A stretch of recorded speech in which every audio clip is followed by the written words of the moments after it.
नमस्कार, India news देख रहे हैं आप। मैं हूं आपके साथ आकांक्षा राजपूत। चलिए खबरें देखते हैं फटाफट अंदाज में।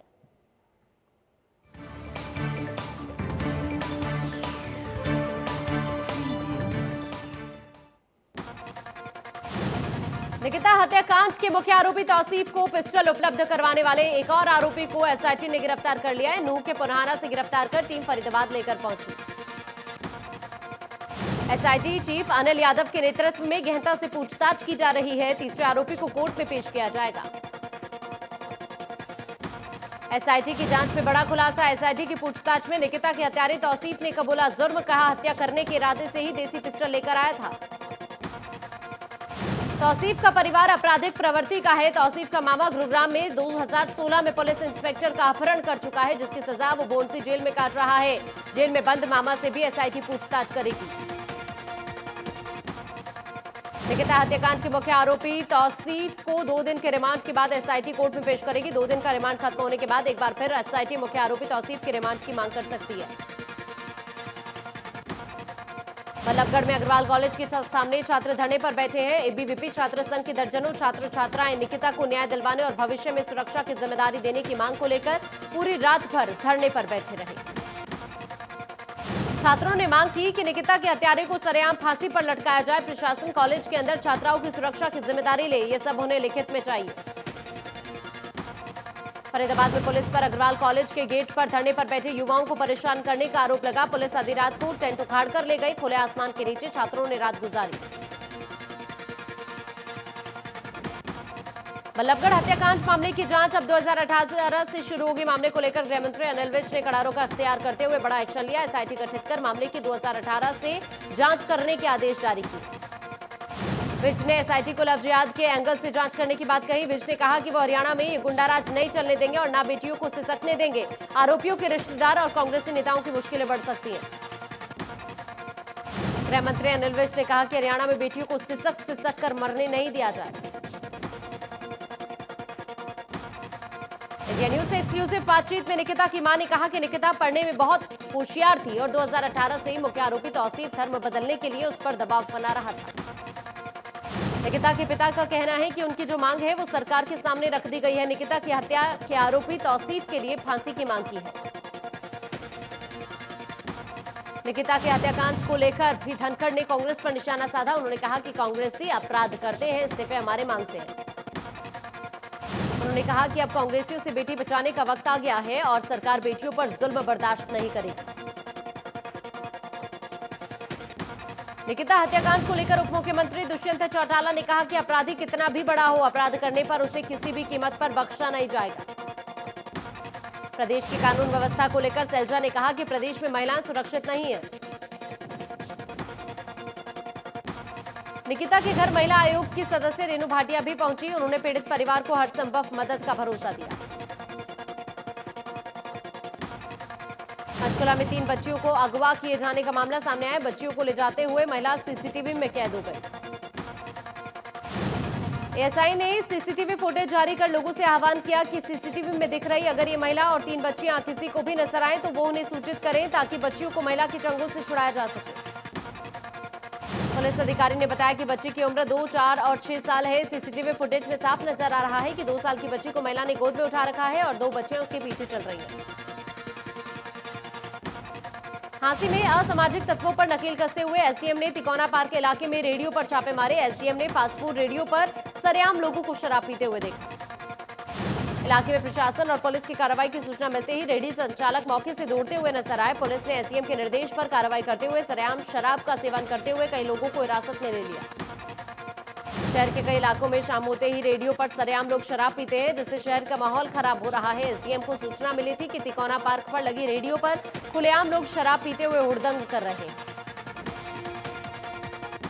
देश में 24 घंटे में 49,660 नए केस मिले। 508 मरीजों की मौत हुई। 80 लाख से ज्यादा टोटल केस हुए। 6 लाख से ज्यादा केस एक्टिव। हरियाणा में कोरोना मरीजों का आंकड़ा हुआ 1,62,000 के पार। पिछले 24 घंटे में 1,518 नए मरीज मिले। 8 की मौत। एक्टिव केस 11,014 से ज्यादा। गुरुग्राम में कोरोना संक्रमण के 397 नए केस मिले, जबकि 235 मरीज ठीक भी हुए। जिले में अब 3,150 केस एक्टिव है। 28,718 कोरोना के कुल केस सामने आ चुके हैं। फरीदाबाद में कोरोना संक्रमण के 210 नए केस मिले, जबकि 168 मरीज ठीक हुए हुए जिले में अब 992 केस एक्टिव है। 24,499 कोरोना के कुल केस सामने आ चुके हैं। महाराष्ट्र में कोरोना से एक दिन में हुई 91 मरीजों की मौत। कुल मौत का आंकड़ा हुआ 43,554। अभी भी 1,29,401 के एक केस एक्टिव। तमिलनाडु में कोरोना से हाहाकार, एक दिन में आए 2,516 नए केस। अभी 26,356 से ज्यादा केस एक्टिव। अब तक 11,018 से ज्यादा की मौत। उत्तर प्रदेश में कोरोना से लोगों का बुरा हाल, एक दिन में मिले 1,980 नए केस। अब तक 4,43,589 से ज्यादा मरीज ठीक। 25,487 केस एक्टिव।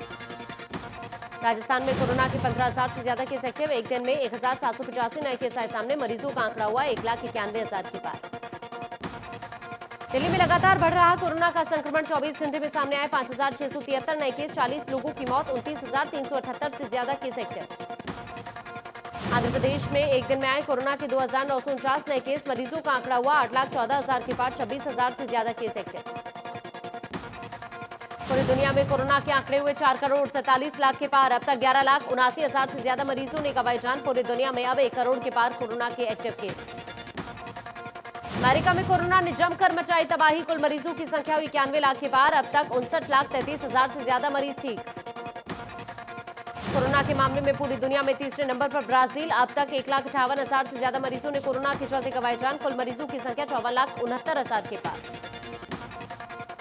रूस में कोरोना के मरीजों की लगातार बढ़ रही संख्या। कुल मरीजों की संख्या 15,63,000 के पार। अब भी 3,65,000 से ज्यादा केस एक्टिव।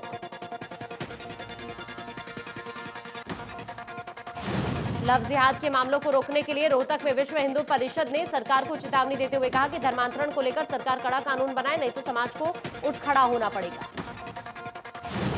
परिषद के केंद्रीय संयुक्त महामंत्री का कहना है कि लव जिहाद पूरे प्रदेश में गंभीर रूप लेता जा रहा है। ये आतंकवाद का दूसरा रूप है। जिस तरह से बल्लभगढ़ की घटना हुई, ऐसी घटनाओं को रोकने के लिए सख्त कानून बनाना होगा। निकिता हत्याकांड में आरोपियों के घरवालों ने एक बड़ा बयान सामने आया है। आरोपियों के घरवालों का कहना है कि वो बेटी के साथ खड़ा रहना चाहते हैं और रहेंगे भी। आरोपियों के परिवार वालों ने कहा कि उनके परिवार के बारे में जो दबंगई की बातें हो रही हैं वो गलत हैं। उनके परिवार ने इलाके की सेवा की है। पिछले 70 सालों से ज्यादा की राजनीति में उन्हें 36 बिरादरियों का मान सम्मान मिला है। निकिता हत्याकांड को लेकर अखिल भारतीय विद्यार्थी परिषद ने उपायुक्त को प्रधानमंत्री के नाम ज्ञापन सौंपा। ज्ञापन में निकिता के दोषियों को फांसी की सजा की मांग की गई। अखिल भारतीय विद्यार्थी परिषद ने निकिता हत्याकांड को लव जिहाद का मामला बताया। साथ ही दोषियों को शीघ्र सख्त से सख्त सजा देने की मांग भी की। पानीपत के धूप सिंह नगर में बीते दिन हुई हत्या के मामले में पुलिस ने बड़ा खुलासा किया। पुलिस का कहना है कि इस हत्याकांड के पीछे मृतक के पति और भतीजे के बीच अवैध संबंध एक बड़ी वजह रही है। मृतक पति अपनी पत्नी और भतीजे के प्रेम प्रसंग में रोड़ा था। इस रोड़े को रास्ते से हटाने के लिए मृतक पति की पत्नी और भतीजे ने मिलकर उसकी गला घोंटकर हत्या कर दी।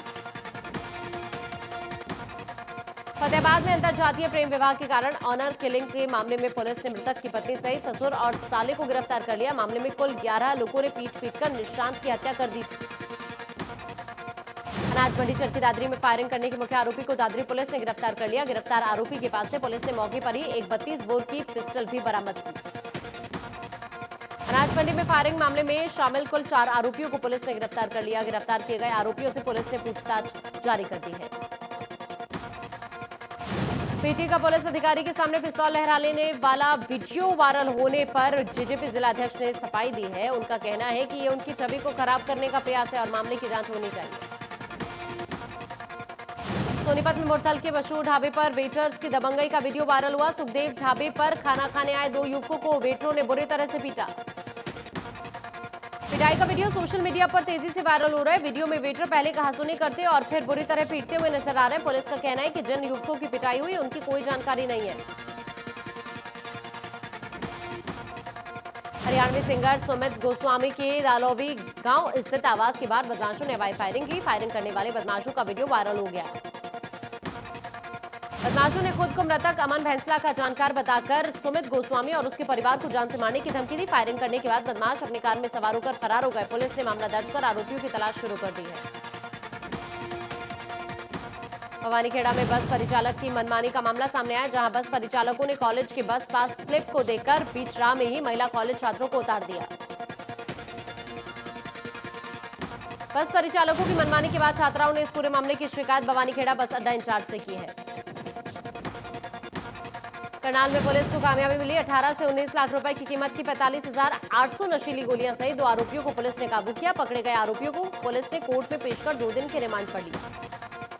नारकोटिक सेल इंचार्ज और उनकी टीम को गुप्त सूचना मिली थी कि आरोपी पिछले कुछ समय से नशे की गोलियां बेचने का अवैध कारोबार कर रहा है, जो काफी मात्रा में नशे की गोलियां लेकर अपने साथ लाया है। पुलिस पूछताछ के दौरान आरोपी ने बताया कि वो पिछले कुछ समय से नशे की गोलियां बेचने का काम करता है। पुलिस का कहना है कि नशे के कारोबार के पूरे नेटवर्क का पता लगाया जा रहा है। बाकी आरोपियों को भी गिरफ्तार किया जाएगा। गुरुग्राम में ग्रेप लागू होने के बाद नगर निगम ने प्रदूषण फैलाने वाले लोगों के खिलाफ सख्ती कर दी है। ग्रेप का उल्लंघन करने वालों के खिलाफ नगर निगम अब तक लाखों रुपए का चालान काट चुकी है। नगर निगम 40 टैंकरों के साथ रोजाना शहर में प्रदूषण को कम करने और उड़ती धूल को दबाने के लिए पानी का छिड़काव कर रहा है, तो वहीं बिल्डिंग सप्लायर द्वारा खुले में पड़ी रोड़ी, बजरी, क्रेशर वालों पर भी चालान काटे जा रहे हैं।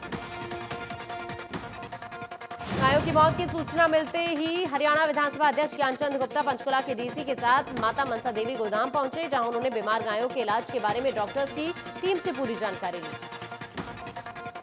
पंचकुला में 70 से ज्यादा गायों की मौत का मामला सामने आया। माता मनसा देवी गोदाम में गायों की मौत हुई, जबकि 100 से ज्यादा गायों की तबीयत बिगड़ गई। मौके पर पशु चिकित्सकों की टीम भी पहुंची।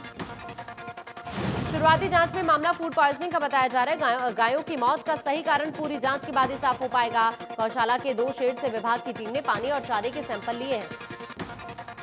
रतिया में मिठाई विक्रेताओं की फूड सेफ्टी अधिकारियों ने बैठक ली। बैठक के दौरान फूड सेफ्टी अधिकारियों ने सख्त निर्देश दिए कि हर मिठाई विक्रेता को मिठाई काउंटर पर मिठाई के बनने की तारीख और एक्सपायरी डेट लिखनी होगी। फूड सेफ्टी जिलाधिकारी ने मिठाई विक्रेताओं से कहा कि ऐसा नहीं करने पर कड़ी कार्रवाई की जाएगी। मिलावटी मिठाई बेचने वालों पर जुर्माना लगाया जाएगा। त्योहारों के सीजन के दौरान पंजाब से कई मिठाई विक्रेता नकली मिठाई क्षेत्र में सप्लाई करते हैं, जिसको लेकर फूड सेफ्टी विभाग ने बैठक ली और चेतावनी दी कि गड़बड़ी पाए जाने पर बख्शा नहीं जाएगा। उधर उचाना में मिलावटी दूध से पनीर, मावा, खोया आदि धड़ल्ले से बनाए जाते हैं और बेचे जा रहे हैं। प्रशासन और स्वास्थ्य विभाग मिलावटखोरों को रोकने में नाकाम साबित हो रहा है। रात के समय में दूध में रिफाइंड तेल, अरारोट पाउडर, शैंपू, घटिया चीनी और कई दिन पुराने खीस को मिलाकर दूध का घोल बनाया जाता है। फिर इसे दूध से नकली खोया, मावा और मिलावटी पनीर बनाया जाता है।